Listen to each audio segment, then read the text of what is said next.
Hello, IGN. My name is Jose Otero, and this is the epic rewind of the latest Zelda trailer. And I want to start with this image because what you are looking at to the right of the screen, this structure, this is the Temple of Time.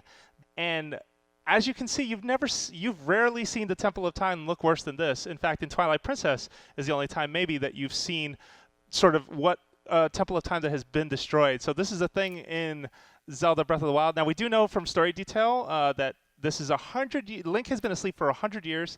This trailer opens up in a great way because it focuses on nature, focuses basically on what the world is, which is just vast and very different looking areas. For example, here we have this canyon, and off in the distance there, that is a resurrection tower, and it plays an important role in the story. So we're just going to go through, and you see Link riding through on horseback here. And, you know, we see here, again, palm trees, the variety of the landscape and sort of lakes. Fun fact, when you swim, your stamina meter depletes, and if it depletes while you're swimming, you can drown, which is a painful way to go. You don't want to do that. Then over here, another shot. This is a different time of day, but you'll notice here there is a creature walking along the lands there. It looks much larger than what I would assume Link's scale to be. I'd say he's roughly 3 or 4 times Link's size. And there he is just stomping around. So this is something that series producer Eiji Aonuma talked about during Hyrule Warriors interviews, where he said, and I don't know if this is the exact case, but there's another instance in the trailer, of in Zelda, the typical way to do things in boss fights is that you are sort of locked in an arena with that boss. So imagine running into very powerful boss-like monsters out in the wild. Like that's crazy to think about. So we have the diverse animals of this world. Ducks. We have deer, or what you would assume are deer. And these vultures, one can assume this is, well, those aren't vultures, but one thing we can assume here is that this is Lanryu Desert, which is a recurring sort of area in the Zelda universe, last seen in Skyward. And of course, here we are again, back at the Temple of Time, like I told you earlier. Now, fun fact, you can climb this thing. That room that you're looking at the top of the tower, the one that the wall has been broken through, there's actually a treasure chest in there in the demo 83. And then you can also climb to the top of the steeple. It's a very steep climb, but at the top there's a fun surprise that you should absolutely be looking for. So again, just more shots of the world, the wildlife. Up ahead, that is a Guardian. Those are 1, 2, 3, 4, 5 Guardian. You may remember the Guardian from the first Zelda trailer that was shown at E3 in 2014. Link jumps off horseback and fires at what we would assume is a sweet point. And then here, just a quick shot of the dynamic weather. This shot outside is outside in front of the Temple of Time. So sort of indicating or quietly sort of hinting that something awful has happened here. I can tell you that in the demo we saw at E3, we found one of these things alive. It couldn't move. This one wasn't running around the world, but it did manage to kill us in one hit. They are very powerful, so you want to be really careful when you're exploring. So this shot right here is very important to note because this is just showing off how vast this last landscape is. That's a paraglider, which you get at some point in the game. My understanding is it is not in the demo, but we're going to keep hunting to make sure. Then off in the distance there, to the right, that's Death Mountain, clearly. But then to the left, that is Hyrule Castle. And things are not well, although you can't see it very well from here. But we'll cut to a shot later where you'll be able to see what's going on. So again, sort of exploring, foraging. If you look around, a lot of this game is about survival. You can sneak around, and the HUD has an element that shows how much noise you're making, but you can sneak up on enemies who don't know you're there, or at night they go to sleep, some enemies, so you can sneak into their camp, take their weapons, take them out. But again, if you make noise, they will wake up. Or if animals see you, or if you make noise around animals, they will run away because you can kill boar, you can kill deer, you can sort of gather materials. This bridge here kind of reminds me of that bridge in Twilight Princess, only in it is a very long bridge that seems to, if I remember right, in Twilight Princess, this is right above Lake Hylia. Just something to point out. I'm not entirely sure they're connected, but it could just be. I'm just going to go back really quick to show that off. You see the Temple of Time off in the distance. You see another resurrection tower and whatnot. And yeah, you're going to be foraging and climbing a lot of surfaces. So whenever you're climbing, Link's stamina depletes, you can jump and it'll deplete more stamina, but you'll cover more ground that way. But you got to be careful and manage stamina very carefully because you can lose your grip and fall. So we climbed all the way to the top of the Temple of Time, and there is something fun up there. You can find that video on IGN, hopefully by the time you find this. And you see, this is a great example of like these ledges that are there with the sole purpose of you having a place to stop, rest, and then quickly go back up and keep climbing. You can also brew a potion that will help you. You can chop down trees to cross these chasms. We actually did that. Really fun. Just want to note here, before you see Link diving into this lake, those shorts are the shorts that he wears at the start of the game. It's sort of like an all-purpose swimsuit. But this is the closest you'll get to see Link naked. That's as close as the game will let you go. But yeah, you can just jump in and swim. And again, there is a stamina meter to keep into consideration. So just hunting here. If you hunt boar, you will get meat, and you can cook meat and prepare meals, which is another fun thing. That is the only way, by the way, to regain health. You can chop grass all you want. You can burn grass all you want, like you see here. No rupees will come from grass. No hearts will pop from grass. In fact, Aonuma told us that the only way to acquire rupees is to sell your items, but that's not in the demo, the Tier 83. Fire spreads whenever that happens. I've heard stories, different people having bad incidents with fire.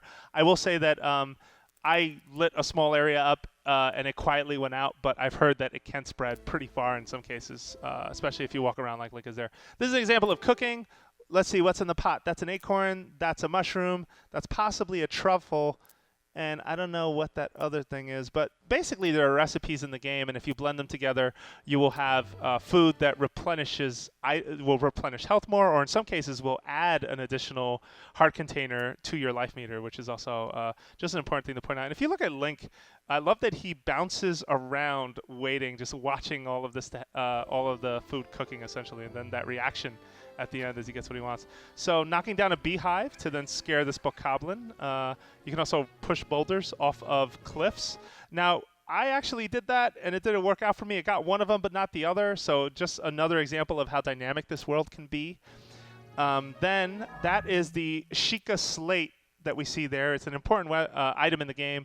Apparently, as you explore temples, you will discover runes that give you special abilities through this thing. So a couple of the abilities that we saw were circular bombs. We saw cube-shaped bombs. They were both, you can generate two types of bombs off the same rune, I believe. I'm not sure.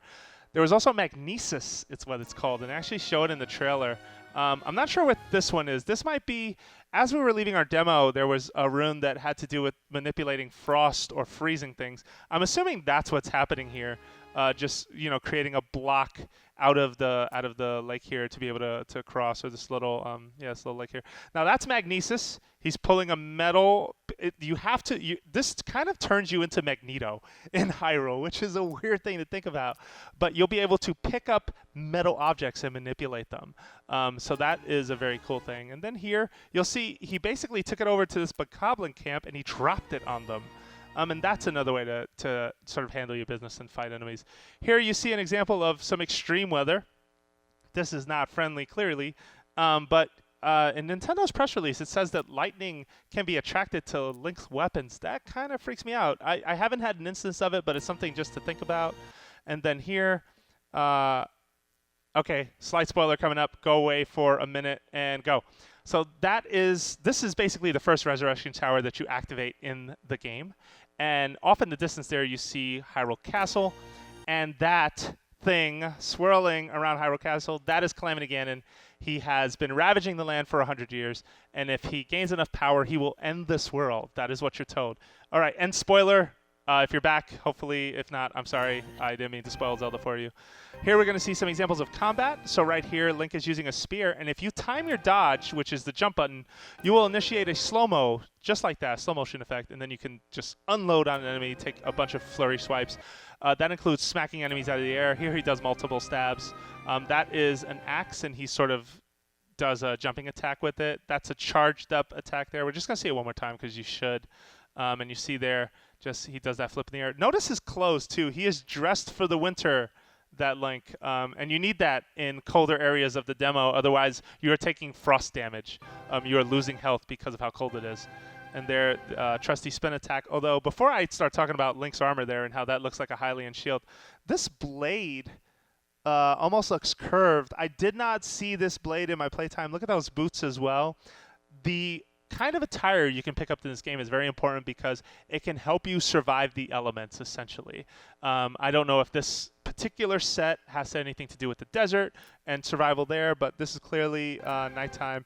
And a fun fact, too, although those weren't skeletons, were they? I just want to double check. Yes, they are. Okay, fun thing I just learned today about these guys is that when you do that spin attack, so you see they fall apart. Their head has a health meter attached to it, and they will not stay down until you take out that head. So they will continue to reassemble. I saw one Stallfalls or Stallchild, I can't tell which one they are, picked up his friend's head and threw it at me during a fight. It was hilarious. I did not know what to expect. That's just a chew jelly. But right there, that is Link doing sort of a parry-like attack. And you see there, we can get a better look at the shield, which has the Hylian crest on it, but that isn't necessarily the Hylian shield as far as I can tell. Hang on, let's take one more look at that. So that looks like a broadsword, which I did find during my demo. But yeah, full suit of armor for Link, and he, no helmet, thankfully. Like, I like being able to see Link, or tell it's Link. But yeah, you see that. He creates an opening. I believe that you can disarm enemies with that move as well, which is very, very cool. And then you see the fire arrow being shot at what I assume to be, yeah, that's an explosive barrel. You'll see there right at that shot. This is an encampment. Fun fact, if you come here at night, all of them go to bed. And so you can sneak around stealthily and take them out one at a time. If you make a lot of noise, I chopped down a tree near one settlement, and they actually all woke up because they heard it, which was something else, I have to tell you. All right, here's a rock monster called the Great Steeple, I think. I'm forgetting his name. But this is an example of sort of a boss-like character in the world. His weak point is on his back, so you have to basically throw a bomb. One of the ways to take him down is throw a bomb. You can break off his arms, and every time you do that, he sort of hunches over, and then you climb on, get on his back, and take it out. And there we see Link again in his full suit of armor. And then over to the left, fun fact, those are toadstool Hylian mushrooms, which is an ingredient that you can pick up to cook. Again, this landscape looks so great. This is the desert. Here you see the snowy mountains. Yeah, this has to be one of the more exciting Zeldas in a long time. This is the entrance to a shrine, and these places are important because you're able to harness treasure and orbs and things that will help you. And the only way to get in is to activate them by using the Sheikah Slate that you carry around at all times. And lastly, there's your Guardian, and that has to be terrifying. Those guys, I have to say, so far we know from the very first trailer that is the sole weak spot, their eye right there. And the laser that this thing fires can take you out, and it has range. I just don't know what this is going to be like when you're on horseback. Unfortunately, it's not part of the demo. But the last shot, the Master Sword, looking aged. It's been a very long time since this thing has been used. And this is the end of our rewind. Thank you so much for watching. We'll have a ton of coverage of The Legend of Zelda Breath of the Wild right here on IGN.